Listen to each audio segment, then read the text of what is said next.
Welcome back, ladies and gentlemen. We just got word that we're not meeting with our host Kangas, but instead we have a little treat for you. They're letting us into the press room with Cloud9 and their new assistant coach. So we're gonna go check it out. How do I do this, Josh? Do I just press this button? You go downstairs. Go downstairs. Okay. Oh snap! Hello, everybody. Sorry, I'm late. It was a banger of a game one. But yeah, we're taking questions now, on Cloud9 Academy. You there on the left. You got a question?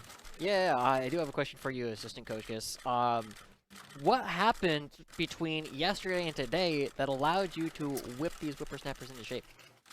It's a lot of things. But at the end of the day, everyone's got the same number of hours in a day. It's about what you choose to do with those hours. Now we decided to finally let Malice take a nap, and there you go. Okay. So, Assistant Coach Gus, I'm gonna ask for a question. Yep. Okay. So, this is a completely different style than a lot of the other teams are going for. Mostly, I believe junglers have been more on a carnivore diet. Mostly meats and high protein. But I think from what we've heard, you're feeding Malice mostly a paleo diet or some type of herbivore diet. Oh, yeah. How did that come into fruition for you? Well, keto is already come and gone. That's old news. Now it's all about the farmer diet. That's what we call it. And we stuck to our guns. All right. Don't listen to the critics. We stayed in our lane, and I think that's clear. That's why we succeeded. We can't play anybody else's game. We can only play our game. Quick question, Coach Gus. Is it true that in order to build synergy among Cloud9 rosters, you require them to take one hand off the keyboard at all times and hold hands during the entire game? Oh, no, that one actually is a myth. But what I can tell you is we do have something that we call the sharing Braum. We put all the players in a room, and whoever's holding the Braum gets to talk. So we just sat the whole team in a room and with the sharing Braum and just kind of let it work. Also, we did some trust falls with Malice and Isles. That helped a lot too. Okay. Yeah.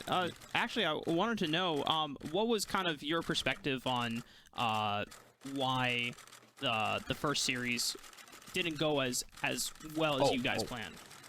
Yeah, well, hey, I mean, sometimes there's rough patches, but if you got the crosshairs, if you got a laser, you point it at my chest, okay? I will take full responsibility. I'm raising the stakes right now, all right? This is a poker game, and I'm shoving my chips in the middle of the table, raising the ante, as it were. Anybody who wants in can get in. Anyone who wants out, get out now, okay? This team is going to Proving Grounds. Oh, snap. Okay. Oh, all right. Question then. You already mentioned that you're going to Proving Grounds, Coach Gus, but what else is next for Cloud9? Well, you know what? This is what I believe, okay? I'm from the old school thought. I believe this. I'd rather play with 4 people and just get invaded and ganked all the time rather than playing with 5 when I know that one person is not sold on being part of this team, okay? It's about more than them. It's about the team. You can't play with them, you can't win with them, and you can't coach them. So our goal is to be winners. 5 winners on the Rift this Academy season. Okay. Is there any poses that you think will help out with that? Oh, just the classic, flex on Haunter a little bit. You gotta throw that one in there every now and then. I haven't actually gotten a chance to see Malice's biceps, so I'm not sure if he's gonna be the best at the whole flexing thing. But we'll see. We'll see. But the thing about sports, Mr. Press member, is it's about you play to win the game. You don't play to get big biceps. So as long as we're doing that, I'm happy. Okay. Next question. Final question. Final, because I have to get going. Yeah. Final thoughts. What is your expected trajectory for this team? I know you already said this squad is going to Proving Grounds, but what do you see as the individual trajectories for these players? Well, all I can say for the players especially is a jungle diff, bot diff, and team diff, baby. All right, taste the rainbow. That's all. No more questions. All right, I gotta get going. Bye. Thanks. Wow. That was neat. I could see why Cloud9 are having so much success. when they have a coach like that, they're just able to take them through everything. And sharing Braum, I kind of wonder if he actually uses that prop or if whoever happens to be giving him a hug at the time is the one who gets to speak. Oh, okay. And maybe that allows them to take out their frustrations from the prior game, and it's just like it's like a stress ball, but you just squeeze it, and then you realize, you know what? Squeeze it, give it a little rub on the head. So that's how you get good luck, right? Oh God, I'm cracking up. We are getting into Champion Select in a couple of minutes once the players have sorted out all of their technical sides. But for us, me and Josh, looking at kind of there's one other difference that I thought when looking at Evil Genius's draft versus Cloud9's draft, and regardless of what they picked, and the Karthus and the Zed were definitely new. There's a lot of setups that Golden Guardians pulled off yesterday into Cloud9 yesterday, and I thought a lot of it actually helped a lot when they had the Thresh available, because Tomio ran the same exact path that Iconic did, but Iconic didn't have to worry about going through the river because there was a dark passage ready to throw over the wall. And even though Cloud9 seemed somewhat far away, I wonder if like the Thresh was kind of something that Cloud9 just in review was like, you know what, this will make our laning phase a lot easier, because yes, Leona can engage it far away, but Xin Zhao can't. He needs time to be able to follow up here.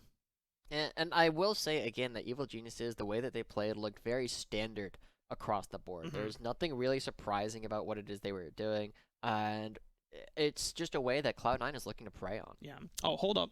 Wait, Oh, we have Kangas coming back. Oh, I don't know where he was the first time around, but he missed out on the press conference. Yeah. Yo, Kangas.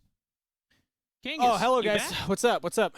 Yeah. I just I was in the back of the room. Kangas, I don't think you caught me. You got the good seats. You're muted. Oh, you can't hear me. Well, yeah, that's at the press conference we're supposed to mute our microphones. You were there. Asking questions. You were at the press conference. Yeah, I was in the back. I was in the back. That's why you you just didn't ask see any me. questions. Okay, I was wondering where you were the entire time. I loved your questions though. Those were fantastic. Yeah. Oh, thanks. Good stuff, everybody. I want to talk about something in particular that went very different in this series than the last series that we saw, or in this one game, which was, half of a series, but happened in both games of yesterday. Bot lane did not get killed in like the first couple minutes, and in fact, they were able to turn plays around in the bottom jungle instead and actually got a couple kills for King early on. So when I look at the prime difference of Cloud9 yesterday to Cloud9 today, it feels like they just didn't lose the game in the first 3 minutes, and then we actually got to see what the composition was meant to do from the draft. And I think that, credit to Isles and King for, turning it around and actually getting to play the Jinx Lulu combination, which they had to play into yesterday and got kind of destroyed in lane with. So props to them. There is one very specific moment where the game went from like not dying early on and then getting the player composition, but actually became so much better than that. And it's a very small thing that ends up paying a lot of dividends over different times. But it starts off with Tomio. He had Malice walking up to him in the jungle, but Tomio used his gap closer early. Right, and as soon as you use that, it's very, very difficult for these melee champions to stick to people after they've flashed. And you just got a couple of extra units for Malice to just walk away, get closer to Lulu, and I feel like Tomio needed to wait those extra like half second or full second to let Malice walk into the bush so that Tomio can just start wailing on him right away, and then once the flash comes out, then you can use the E. That difference was going to be enough to actually take down Malice, and that would have turned the game into something entirely different. True. So a little bit of the decision-making from Cloud9 Academy, playing it slower in the early game, but then also we can be critical of Evil Genius's Academy and how individuals played it throughout there. But I also will say, I don't think Tomio had the easiest job of playing Xin Zhao. Like, you're trying to gank into a Gragas who built Frozen Heart rush first item into a Jace and a Xin Zhao. So, like, good luck getting through that armor. You're against a Zed mid lane who can just zip away. Got to gank a Lulu. That's probably the best lane to look at. But, again, you're going to get polymorphed. There's shields on the Jinx. And Cloud9 Academy just played safe, and then we're winning that one. So, it was a tough job for Tomio overall. It was. I think that was something that Cloud9 did very well, right? They just drafted a very gank-resistant combination. The only place where, really changes is it means that Copy has to be very careful with the usage of his shadow. If he uses it early and Zinjo happens to be in the area, suddenly he becomes a prime gank target. But the rest of it, as you said, it's very difficult to gank all these lanes, and the fact that they were able to get early priority in the bottom lane with the relative safety that they had was really, really big, and something that I'm expecting Cloud9 to try and do again.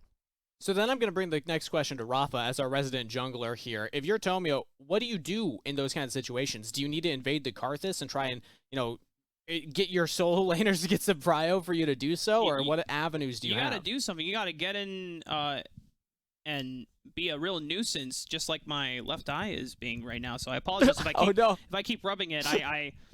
I'm putting you in a hot seat again. Oh, no, this is... Yeah.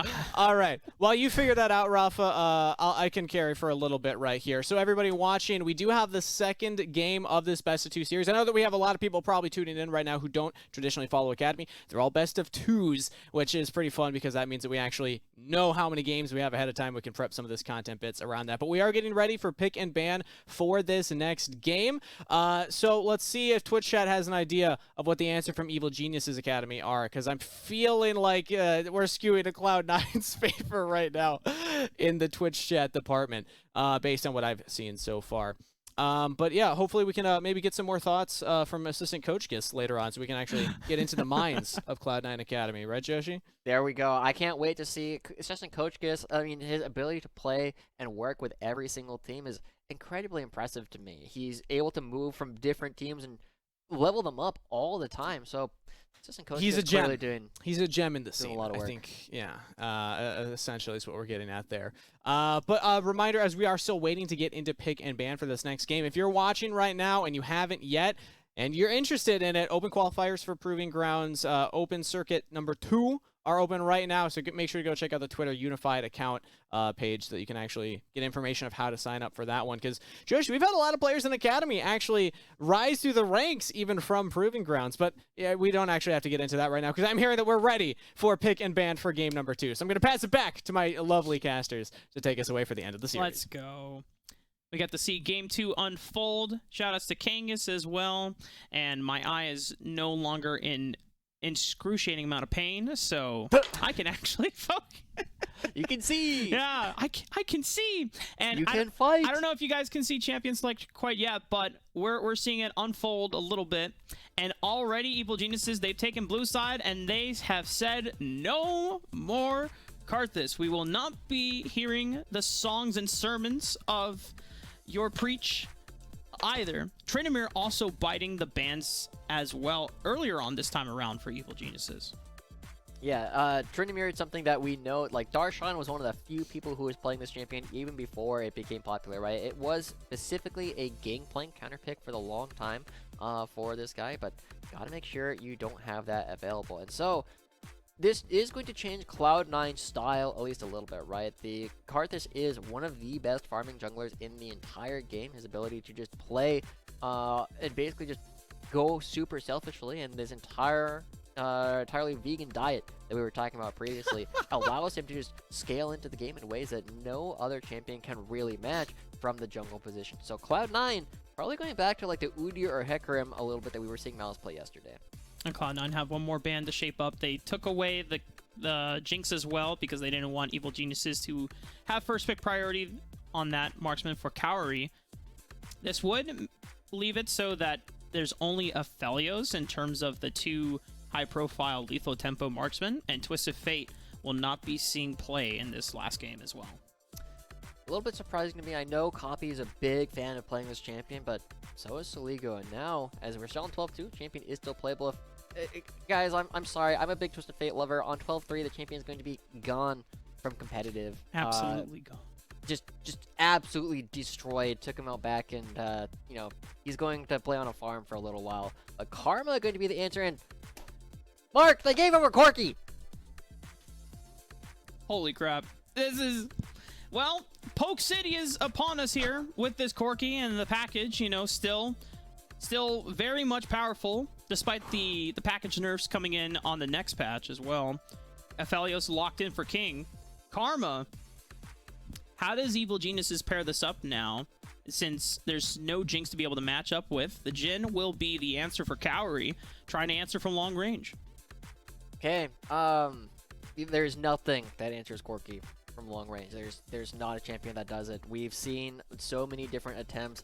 The only way that we've really seen teams have a lot of success against Corki is one, you fight the rest of his team.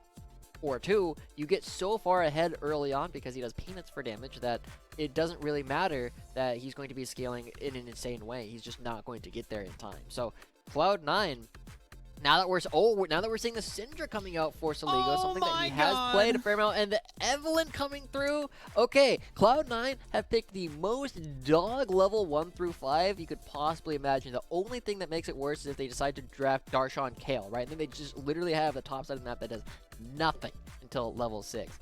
But in the meantime, that is now putting the onus onto Evil Geniuses to snowball the crap out of this game, because otherwise Cloud9 is such an obnoxious composition to play against after the 15 to 20 minute mark. You got Corki Rockets, you don't know where Evelynn is, Aphelios is scaling up, and you're just like, well, we're going to go to the objective.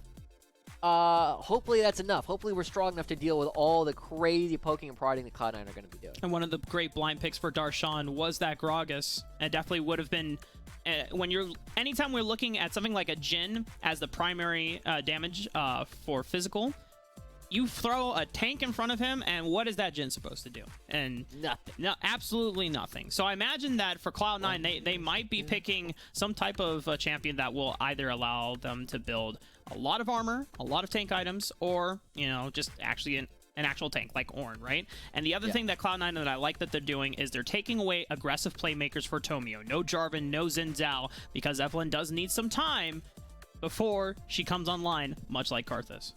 Yeah. Mark, one of the things that I have talked about over and over and over again at this point is that teams at this level, for some reason, forget they need primary engage. They need a way to get fights started. Going up against Corki Evelynn, you absolutely need to be the team that is going to be getting fights started, because if Evelynn is going to be the one who's going to start off fights by finding a lot of flank angles and coming at you and charming your backline, there's not a lot that Evil Geniuses can necessarily do about it. They need to withstand the brunt of the damage, and so I want not only Skytech to be looking at something like the Leona, but I also want oh my god, the Karma already coming through. Okay, so the other way you can do this is you can just run at them really, really fast, right? You now have the Karma plus Olaf to try and run people down, and this is a champion that is coming through for Evil Geniuses that we also have not seen in such a long time, because you need to be able to chase down all these members. You don't always need primary engage, as long as you can just get on top of them and ignore all their escapes, because you are that fast. This is one way for Evil Geniuses to do it, but they still need to find one more way to get these fights started. Shen, okay, well now you are just a submarine system if you're Tomio. You pop the Ragnarok, you pop the Mantra Inspire, you might invest into a Shirelia's Reverie as well, and then you're delivering a Shen into the backline of Cloud9. And because we saw the Nautilus come in for Isles, more than likely we were expecting that Darshan does not have to be on frontline duty, and he doesn't have to be the one tasked to always face check looking for vision. Oh my god! We're getting the first Zeri, I think, in all of competitive play. Nah, it was already played. We saw it in Europe. Time zones, man. Okay, no. We're second Zeri, maybe. Mix that in all of North America. There you go. There you go. First North American competitive Zeri. Okay, all right. So, this game, I'm going to preface it this way. This game is not going to be close. I don't know who's going to win, but one of these teams is going to absolutely dumpster the other based on the way these two compositions interact. Either Tomio is fast enough to catch all of these marksmen that Cloud9 have drafted, he will blow through Malice and Evelynn will never get to play, or that won't happen, and Cloud9 are going to kite Evil Geniuses into oblivion.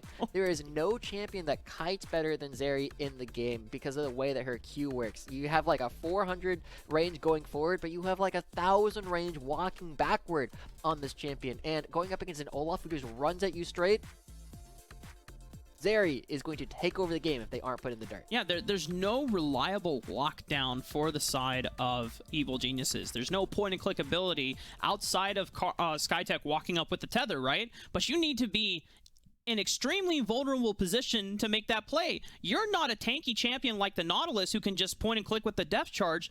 You're a very squishy support, and you're trying to stay on the back so that you can support and give shields to the rest of your team who are doing the job running forward. Yeah. So that's a big part that we're going to have to see. And those shields are something that Zeri can take away and just say, you made this, I made this. It's going to be very difficult to actually take this champion down. But again, the top side of the map for Cloud9, absolute peanuts, does nothing at the beginning of the game. The only thing they need to do, though, is they need to survive. And so Tomio, screw everything else. We talked about Kaori, we talked about Copy. I'm watching Tomio and only Tomio this game, seeing what he does. Because if they find this early kill onto Darshan, and if it goes over to this jungler, Evil Geniuses are set up to easily win this game. I'm expecting a flash taunt. Darshan, no more vision, but can't. Oh, look at that! You good called flash. it, Josh. But Darshan, also knowing the play from Surdy, more than likely, flash for flash will be exchanged. Yeah, I mean, you have to go for this kind of thing. Evil Geniuses are going to be in a very tough spot, but that is a huge commitment from the side of Evil Geniuses. That is Shen going E instead of Q. That is Kaori going W instead of Q. I don't know what else we saw. We definitely saw the axes, which is normal from Tomio, but that is a lot of tools getting used by Evil Geniuses to try and find this early game advantage. And one of the worst things about this is now Evil Geniuses are going to have their jungler spotted at the beginning, but no, they're going for something entirely different. They want to invade the Evelynn. Let's go! And, but Tomio is going to catch out Malice, but he has the blast cone, so he'll be able to walk away. But this will disrupt the early first clear. Malice is going to try to look towards these wolves. How does the rest of Cloud9 interact, though? Tomio going to push him off, but he's separated from the rest of the members of Evil Geniuses. Isles tries to lock him in with King. A lot of damage down on the Tomio. He's ignited. Does Malice go for the flash? Tomio flashes over the wall. Does he go down to the blue buff? Another contender has entered the ring. It's an all-out brawl in the jungle of Cloud9. Who's going to come out on top? Copy has entered the fray as well. A new challenger has approached. And now Cloud9, can they get out? Skytech is all limited. No way to get out. Cloud9, Copy will face first blast. Or first blood, I should say. Kaori trying to chase him off, but no one else will go down from Cloud9, and they get shoved out. Okay, Evil Geniuses coming out with a 1-for-1 at the end of the day, and the gold goes over to Corki. It's also traded for some gold going over to Kaori, so at the end of it, it's going to be a bit of a wash. Let Shay go back. We got to see the bottom side jungle. Malice still has Smite. Tomio doesn't, so Tomio can't actually take the blue buff away from Malice because he still has Smite advantage. So Malice, despite all of that happening, is still able to pick up blue buff. Tomio's forced to go over to the Raptors. No, he'll be fine. Okay, he'll be fine. But all of this trying to disrupt the early clear of Evelynn. Malice is forced to use the first two smites of the game just on blue buff and Gromp, but, or actually maybe it was only just, no, it was only the one smite. Oh my god, wow. That's insane. Crazy stuff coming through this game all ready to start. I knew it was going to be a bloodbath, but I mean, the other thing we have to pay attention to is Mark. During that entire scuffle, Surdy and Darshan were running down from top lane and missed out on a ton of experience. And Surdy with his E is now missing on a lot of experience. It's a free bet coming in for Darshan because of the ghost advantage and just his ability to kite out Surdy over there. So this game is not over just quite yet. The first play, not particularly going well for Evil Geniuses, but Tomio still has a large window to play with. Malice still only level 3, and Tomio can choose to come top lane because now Darshan has no flash and no ghost. That's an opportunity for Tomio to come in and just slow Zeri down and make sure that they never get out. But it was the first recall from Darshan. And a movement speed with these extra boots. That's going to be extremely difficult for Surdy, who we already noted doesn't have flash. And there was a ghost traded at some point as well, so maybe that's what it was. That the top lane skirmish. So, Tomio not choosing to go for anything aggressive again just quite yet. He's still finishing up the blue buff, but Surdy's wave bouncing back means that Darshan should be relatively safe. He's got a ward in the tri-brush, and he doesn't need to push forward.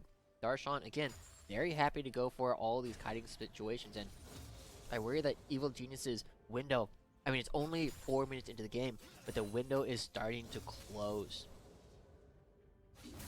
It's a huge wave being built up by Isles and King onto the bottom side of the map. Malice, despite all the craziness that we saw in the early game, still even with Tomio. Isles locking down Kaori. Ignite down. King It's, yeah, level 2 versus level 4 King. Huge base damage difference. And now Malice, who just hit level 4, is going to be able to pick up Skytech, who's got nowhere else to run after burning Flash in the scuffle we saw in the jungle quadrant a while ago. Malice benefiting off of this. Tomio trying to force them off, but it's 3-1. This Krug does not belong to you, my friend. Malice going to be picking up more camps and gold for himself. This is a total disaster coming out from Evil Geniuses. Cloud9 going to run them over, and Tomio, I don't even know if he lives. Okay, he's going to be A-okay at the end of it, but losing even more of his jungle is awful for Tomio. He's supposed to be the one who is going to be chasing down Evelynn, but Evelynn finding a kill on the bottom side. I have to imagine that Kaori and Skytech ended up having to back really early on. They felt too low to walk into lane, and that's a big reason why they are so far behind in experience. But with a team that we said needed to be a big early game presence, that Tomio needed to find these early kills, going down 1-3, being down almost 2,000 gold at 6 minutes is not close, right? We said this game was going to be brutal one way or the other. It's currently going in Cloud9's favor, and Tomio, he's looking for something, but there are no camps for him to even take away from Malice. Tomio trying to be a thief, but Cloud9 has already usurped all of the resources. Now, one thing that Evil Geniuses can take off of the reset from King and Isles, they don't have prior position for this first Dragon of the game. Evil Geniuses will be able to secure something for themselves in the early game. 2 minutes. Yeah, something. Yeah. It's something, but I mean, I say that in that way because this win condition is so slow. Now Soligo gets caught out by Malice. And Soligo doesn't have enough mana to really go for an all-in return onto Malice. Normally, a level 5 Evelynn wouldn't be engaging onto a level 6 Syndra, but only has enough mana to throw out a Scatter of the Weak, cannot threaten with Unleashed Power. Copy's going to try to follow suit. Soligo has both Flash and Ghost, decides he has to prop the Ghost. Surdy come in with the Stand United. Can they burn through the shield? Taunt is here, Tomio is here. Malice is going to try to go for it. Flash forward. Doesn't hit level 6 though. He's going to try to smite down these wolves. Can he hit level 6? He has now. level 6 now. Oh, no. And now he has access to the last caress. This just should be enough damage to go for Tomio, but he flashes over the wall. Surdy should be able to get out. Oh man, this is so obnoxious. Just getting chased down by these members. Yep. These compositions do not interact favorably for Evil Geniuses. They really needed to find these early game advantages, and Surdy picking up a kill is nice, but he does not have the burst damage to take down Darshan in a single rotation. He's never going to catch him after that is down, and Malice level 6 up 20 CS as Evelynn versus Olaf. But we get to see this fight once again. And as you called out, one of the most important parts of this is the fact that Soligo basically 0 mana this entire fight. Even with the potions running, he never gets to a spot where he is able to really threaten. And by pulling so many members over, it ends up being a really awkward spot because the fight is not great for them. Tomio trying to force a cheese gank onto King and Isles and catch them out, but that King is so strong because he's a higher level than the jungler. When has there been a time where you have found a marksman that is significantly ahead of the enemy jungler? That is bad news bears for the side of Evil Geniuses. Oh, and even, I don't know if you guys can hear it, but there are sirens going out on the side. Even they know that there is a murder going on in this game. And it's headed to the EG compound right now. Oh no. Yeah. Oh, true. They are here in Seattle. Sorry, Biara. They're coming for you right now. Oh, no. This is a. I didn't mean for that to be literally. I didn't realize how true it was. Oh no. Well, Evil Genius is down 2,000 gold. Is there a way back into this game? I mean, it's only 8 minutes. Yes. So the ways that Evil Geniuses can come back in that aren't reliant on Cloud9 making, you know, these massive, like, conga lining mistakes is Soligo, right? He is their only way to be a large X factor. If he can find an opportunity to stun out multiple members like the Sona ult effectively, he might be able to do something, but Malice is here. And you know what? Cloud9, I think they recognize that as well. It's like, you know what? Why don't we take him down with the fact that he has no summoner spells from the prior skirmish in that jungle quadrant. As soon as he burns the Scatter of the Weak, he is free to take down Malice, not even needing the last caress. They might be chasing out SkyTech, forcing him to take the long way around, but Cowrie is now left alone. SkyTech not in range to keep him alive with the Mantra Inspire. Malice is going to turn onto him, level 4 to level 7 Evelyn. This should be enough damage. Last Caress comes out, and now Cowrie, you take one member down by one. No way to get out. Stand United will come out. Malice is going to try to limit test this. The heal comes out, and Surdy is here, gets the taunt out. They're able to trade 1 for 1, but it's a shutdown onto Malice, and now King. Does he have enough damage to put out to Surdy? But Tomio's here for reinforcements. If he gets another taunt out, they should be able to lock him down. Ragnarok is popped, and Tomio wipes King down. No more Isles either. Okay, that was one of the mistakes that we were saying evil geniuses could punish. Members of Cloud9 came in one by one, and a copy at the very end shows up with a teleport and a package and says, hey, what's going on over here? Are you guys okay? And the rest of Cloud9 don't respond because they're dead. I copy. Okay. I mean, it's at the end of the day, Mark, even with evil geniuses punishing this big mistake, they are relying on Cloud9 making a similar mistake again. But Tomio, now 2-0-2, getting the advantage that I was kind of hoping for, comes a little bit late. Spark Surge from Darshan. A huge Scout of the Week stun. Unleash the power. Should be able to trade back on to Copy. No! Copy survives. Meanwhile, Darshan, no way. He actually 1v2s this against Cowrie. Okay, it's going to be a trade 1 for 1. SkyTech goes down at the price of Cowrie being able to take down Darshan.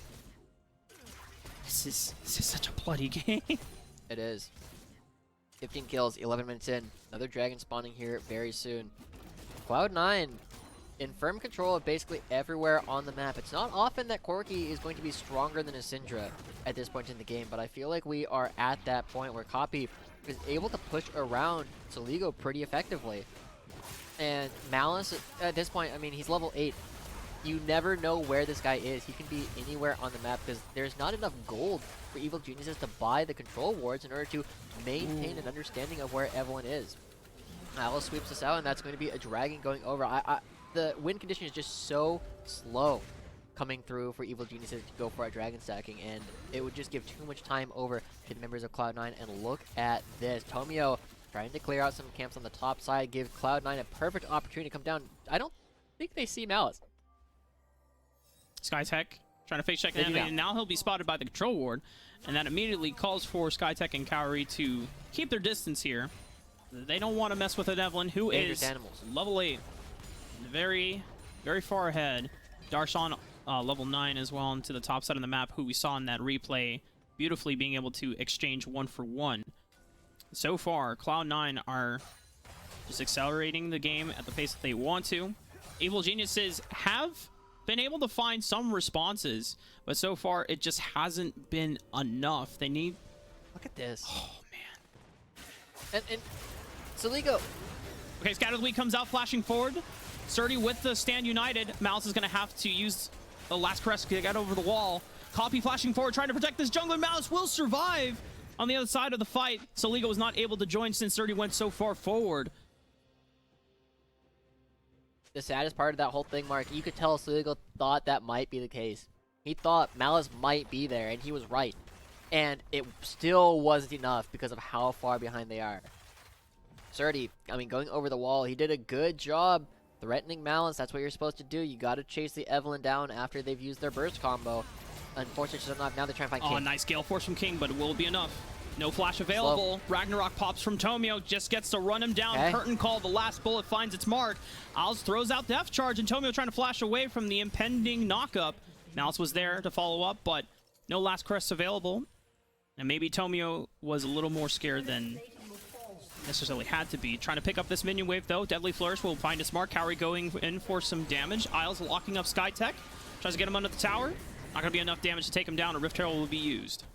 Good usage of the Mantra W in order to get the healing back, but Copy coming down. It's just going to be a couple of plates going over to Tomio once again. And this Olaf is strong, right? Olaf 2-0-3 at this point in the game. Has a Gorge Drinker completed. And should be able to, you know, do some things. And we saw some inventive plays coming through from Evil Geniuses already. But the members of Cloud9, remember at the very beginning of the game, we said, how do you kill Darshan, right? That question is still the question that Evil Geniuses need to answer at some point this game. And usually the answer is, oh, you stun them up and you burst them. Otherwise, they kite you forever. Soligo does not have the burst for that.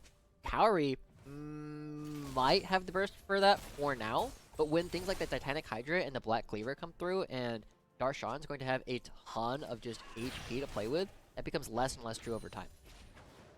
So far, Evil Geniuses, the gold deficit is extending. 4,000 now for Cloud9 at 14.5 minutes into the game. Second or third dragon is coming up in the next minute and 40. Mythics have been completed for pretty much everyone except for Cowrie. Hasn't had a chance to lock down what I imagine will be a Gale Force for him.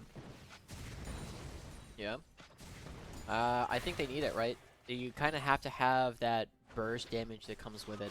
I almost wonder if like a lethality build would have also worked here, because the idea is like you just need to kind of snowball through this game in order to win it. But as I say that, they are down 4,000 gold.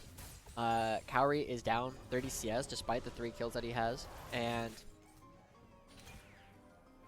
even with his Gale Force, he might be able to pick up like one person, but just the raw damage, the triple marksman composition that Cloud9 have, not only are going to be able to burst out and spread in such a way that Evil Geniuses can't focus down the entire team, also is going to be doing these objectives incredibly quickly now that they all have some items underneath their belts. Imagine how quickly this team is going to do the Baron when it spawns. Started trying to pick up this wave on the top side of the map to make sure that he is in preparation for maybe a dragon, but that copy picking up this package. 30 seconds to go on the dragon. That is always the scary thing for Evil Geniuses to deal with. How do you walk into a choke point when you could be walking on top of a burning path that just melts you down? You don't. You never do. So, Evil Geniuses, I mean, I made a video about this. It's going live in about 10 minutes, I think, on Twitter, if anybody's interested. You don't take bad fights, right? It is really just better to just It actually already went live. Situations. Yeah. Oh, there you go. Huge. Well, Evil Geniuses, they've just corralled themselves, but Malice has a flank and package right on top, so that Cowrie will be routed off from the members, but he goes a little too far forward. Surdy with the Sand United will keep him alive. Soligo and Tomio go down in the process in the aftermath. Malice trying to force his way forward onto Cowrie, but it's still another flash comes out. Now enough distance away to fire. The curtain call finds one on the backside for Isles. Malice has already been routed off as well. King and Darshan will stand tall, though, and the lightning crash from Darshan picks up Skytech. Now looking more onto Cowrie. Oh, God, I don't know if he gets out burst fire. Will he look for it? That should be enough. Darshan finds the ace for Cloud9.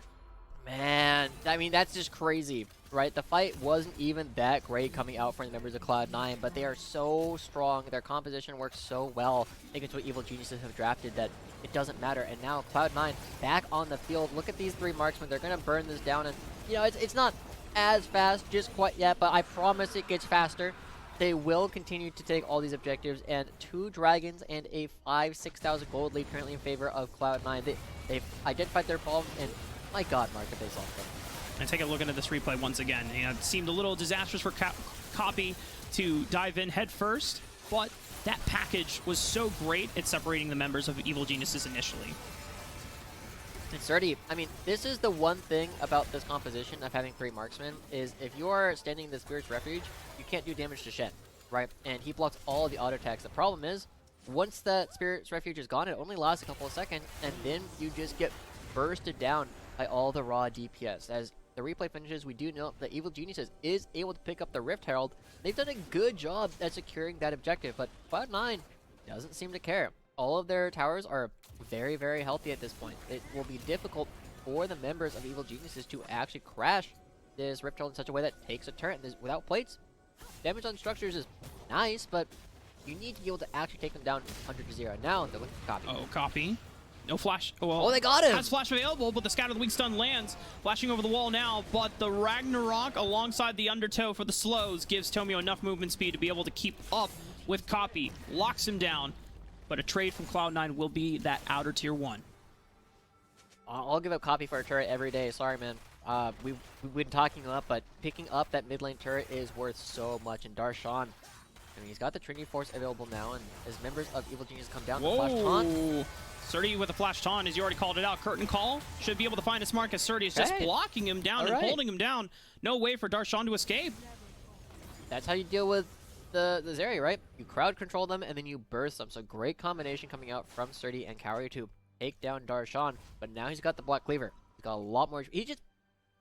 He bought that. He had a longsword before that. He was sitting on so much. That's like 3,000 gold this guy was sitting on. It's going to be so much harder to do that next time, right? Yeah. The thing about this, Mark, again, this item is so efficient on Zeri because whenever you use your Q, which is basically like that auto attack that you go for, you just get every single pellet will apply a different black cleaver stack. So you just start shredding armor instantly off of one. Yeah. Your first auto attack will completely get the maximum ability, and once you do it, once something is fully shredded, you get bonus movement speed off of that. And we all know that if there's something that Zeri is lacking, it is movement speed. For all you Twitch chatters who are flaming me, that's called sarcasm.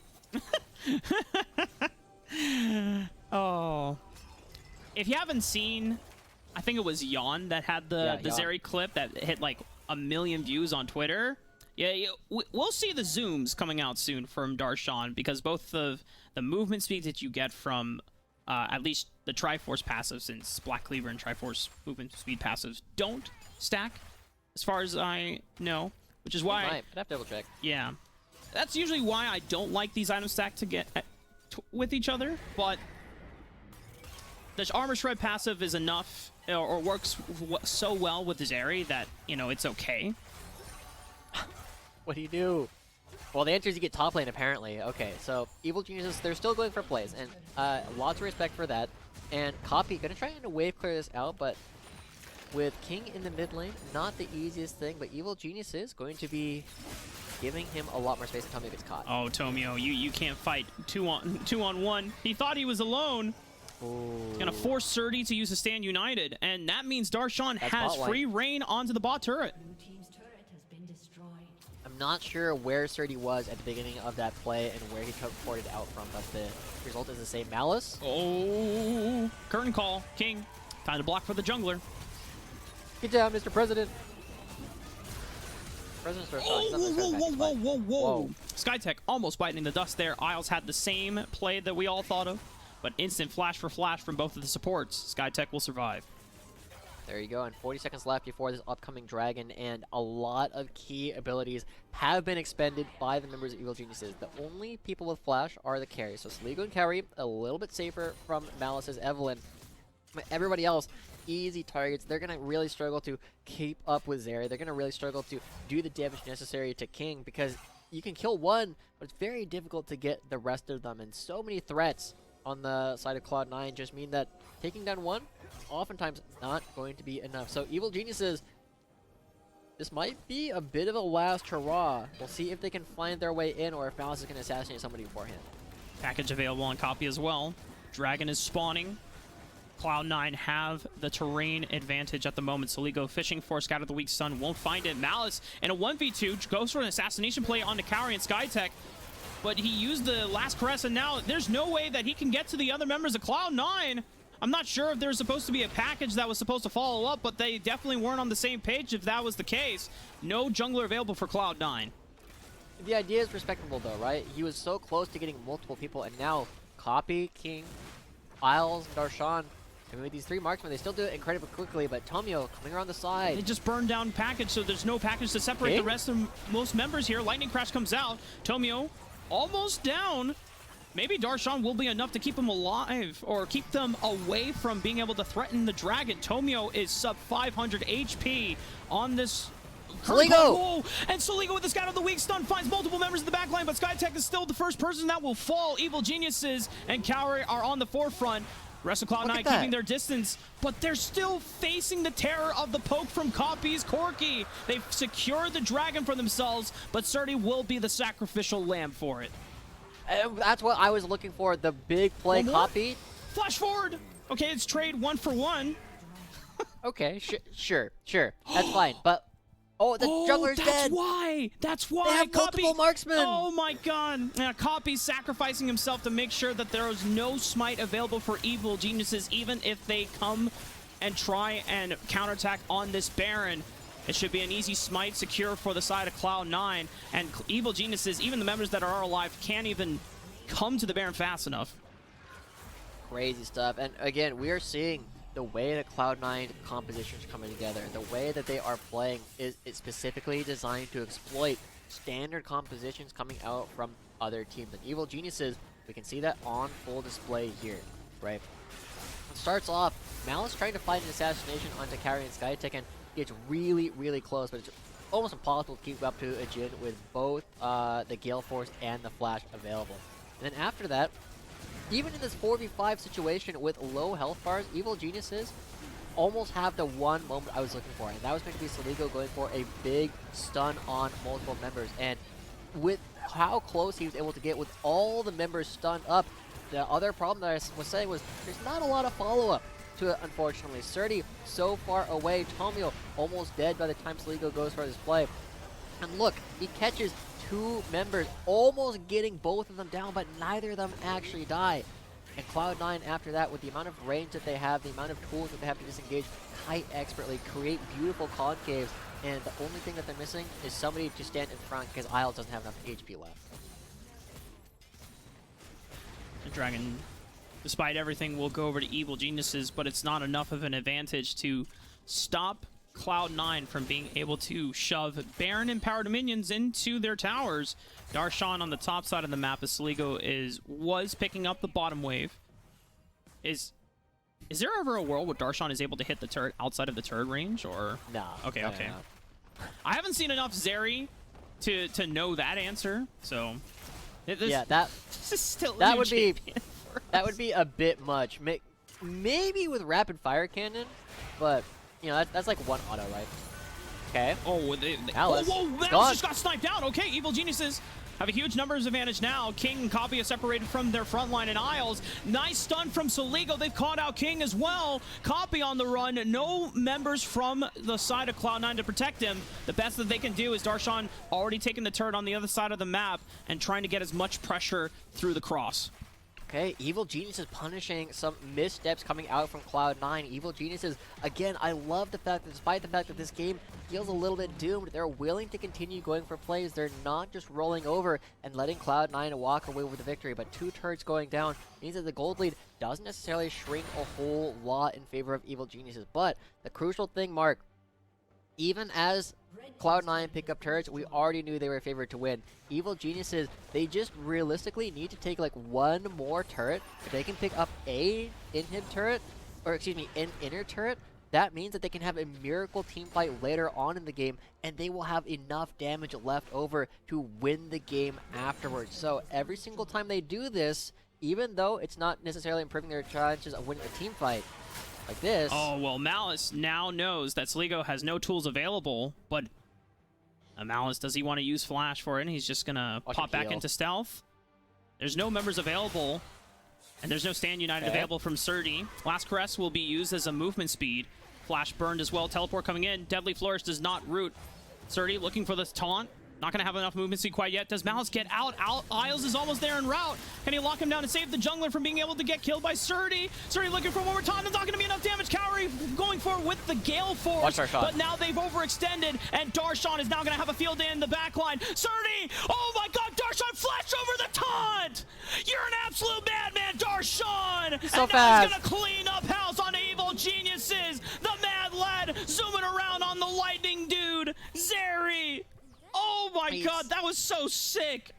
I was waiting for this moment to happen, Mark. The first time we get to see Zeri in North American competitive. Darshan already making it look super busted. Impossible for anybody to really catch up to, and with all the items completed, look how much HP he has. There's no way that you can burst this guy out in one rotation. Cloud9 picking up multiple inhibitors, and they can choose to back away towards the dragon if they don't want to try and end the game. But Darshan Copy, there's like, yeah, we're just going to hit these structures while you try and defend the inhib. Good luck with that. We are now taking everything from your base. Nexus turrets. At least one will fall. One inhibitor's already been in the dust, and now all Triple three are certainly gone. Double super minions will be pouring into the base of Evil Geniuses. It's not enough for Cloud9 to take down 2 Nexus turrets. Darshan in a 1v3. Can he kite this one out? There's a lot of lockdown, though, from Evil Geniuses in the slows. Darshan will get it shut down by Cowrie, but the whole base is in ruins for Evil Geniuses. Yeah, Evil Geniuses have no home left to go back to after this. Cloud9 just totally ripping it apart, and it's going to be tough, right? Evil Geniuses, they have a minute left before the Baron spawns. They don't necessarily have a great way to get there because they have triple inhibs down. Double super minions coming in from every single lane means that Evil Geniuses can't effectively push out. They can get one team fight, but they have such a narrow window to try and make it happen. Surdy, by himself, will not be able to protect all of these minions. So Cloud9, they don't need to do anything while in the Baron spawns. They just need to wait. What? Cowrie! Oh, Cowrie was trying to predict where Malice was going to be. I know it seems silly on the screen, but in his head, he thought Malice was on the top side of that brush. I respect it. Yeah, I mean, Evil Geniuses, their base is in ruins. You have to go for some type of miracle play, right? Unfortunate that it doesn't net him anything, and now he's down a flash. Yeah. Man. Cowrie, without any of these gap closers or escapes for the upcoming fight, I mean, that's going to be Baron, and that's going to be it. I think that was the last hurrah for real this time for Evil Geniuses as they are getting pressured so incredibly by Cloud9. This is the team that a lot of people were putting up as one of their top teams looking at the beginning of the season. They're saying, like, yes, this is the roster that we think might be the best in all of Academy. And again, the question remains to be answered. Is this what Cloud9 is going to be looking like for the rest of the season? Is this them having a good day? Is this Evil Geniuses having a bad day? But we are now asking that question, and that is a far cry from what we asked yesterday. It's like, are Cloud9 alive? Yes. Yes, they are. In less than 24 hours, they've turned things around. They've found at least enough of the communication flow to stabilize the early game, which is always the crucial breaking point for a composition being run like this. If your team is not buying into the system or not on the same page to protect that early point where they are at their most vulnerable, then it looks like what happened on Golden Guardians Academy series, right? They just get torn apart. It's not the case today. Okay, zoom, Isles. Isles has to flash over the wall, curtain call. Oh, good God. King That's one. Left alone. Malice is still alive, however, so it could be enough damage through the burst of this last caress if he finds the backline. Evil Genius is doing everything they can. They're picking apart Marksman by Marksman. Copy flashing away. So Ligo, can he find another one flashing forward for the Dark Sphere? But now Copy says, turns it around. And he's the one that bites the dust. Evil Genius is now down without their mid laner. Copy will be able to join the fight as he comes in with more minions. Evil Geniuses, I can respect the attempt to defend the base, but eventually in the end, Cloud9 will prevail, and they find themselves in a sweep over Evil Geniuses. There you go, Darshan at the end. Kind of felt a little bit inevitable, but it is going to be a win. It was not the cleanest game coming out from Cloud9. There's clearly a lot that they can go back and talk about, but man, is it looking so much better than what we saw yesterday. Cloud9 is statement victory. I'm still flabbergasted that they were able to change so many things in such a fast time. We had the expectations going into this game that, especially against like a team that of Evil Geniuses who have found such a good rhythm and a way to, you know, first play towards the top side for Surdy in one game and then play towards the bottom side in the second game, that Evil Geniuses were going to be a difficult opponent for a Cloud9 squad who looked really unprepared and not together, and understandably so, because this team had just come together 24 hours beforehand. But if they're able to change this much that quickly, you know, this isn't a victory against one of the super struggling teams. This is, you know, we expect Evil Geniuses to be at the top of the standings by the end of the spring split. So props to Cloud9 for doing whatever it is behind the scenes to get everyone on the same page this time around. Yeah, and it's, again, I've said it before, I'll say it again. Cloud9, the way that they are drafting, the way that they are looking to play, is going to be preying on teams that play in a standard fashion. And that's something that the other teams are going to have to decide. Are they going to be playing to beat Cloud9? Are they going to be playing to just get better as players? Because those are two very different goals at this point. Beating Cloud9 requires you to break a lot of habits, whereas beating the other teams and becoming a better player might be easier in the long term. So we'll see what other teams choose to do, if they're going to fight fire with fire, or if Cloud9 is going to just continue coming up with new inventive strategies every single game that they play. Okay, well, we'll be throwing it to break in just a few, but when we come back, Kangas will be joining us on the desk, and we'll have an interview with one of the winning Cloud9 Academy players.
Hello and welcome back, everybody. After a 2-0 sweep here for Cloud9 Academy, I have the new jungler Malice coming on for our post-series interview. First of all, Malice, congratulations on the victory. I hear it's been a busy week for you, so I want to start off talking about that. Can you just give a quick recap of what your last couple days have been like? Well, I spent 10 hours the first time in the airport, and I still couldn't go because I was too late for the PCR test, and the morning I go back home, I come back to the airport, I spend another 12 hours, then I fly here, jet lagged. We scrimmed all day with C9, but because of jet lag, I have had 2 hours of sleep 2 nights in a row. And yeah, it's just mainly been scrimming and solo queue for now. Hasn't been much else, just talking and getting used to playing with my teammates. Wow, that's a lot. That's a lot over just a couple of days. I don't envy the position that you were put in. And speaking about that, after your first day on Cloud9 Academy, there's a lot of toxicity thrown at yourself and Cloud9 Academy based on the performance on day one, and kind of knowing the context around that. How do you as a player and just a human respond to that level of negativity? There's not much to do about it. I understand the negativity or the want to be negative towards me because I've been nothing short of a POS in my past, so I completely understand that. I think the flame and stuff is a bit unjustified considering we have had less than 1 day to play together. So we are still getting used to playing with each other, and we haven't even played a single game with our other AD carry. So that was the first time we ever played with King. So obviously some stuff are gonna be rough. We haven't had much practice, but we're gonna get there. So about the toxicity, I think clearly that we can already see the beginning of that. Yeah. Oh, go for it. No, the toxicity it might be a bit unjustified, but I understand why people respond that way, and there's not much to do about it. I don't get angry or frustrated. I just do the best I can, and we just move forward and do the best we can. Yeah, I mean that's really all you can do at the end of the day. And thank you for bearing with us for the audio delay with our current setup right now. But despite that toxicity, you bounce back with a clean 2-0 today. Now I'm curious, what happened off screen, kind of behind the scenes at Cloud9, that led to this big of a difference in a one-day performance? So because we haven't had that much scrim time or practice together, I just decided to go with stuff that's in my comfort zone and stuff I know I can win the game regardless of how it starts. So until we get the right practice in, I think we just stick to our comfort zone.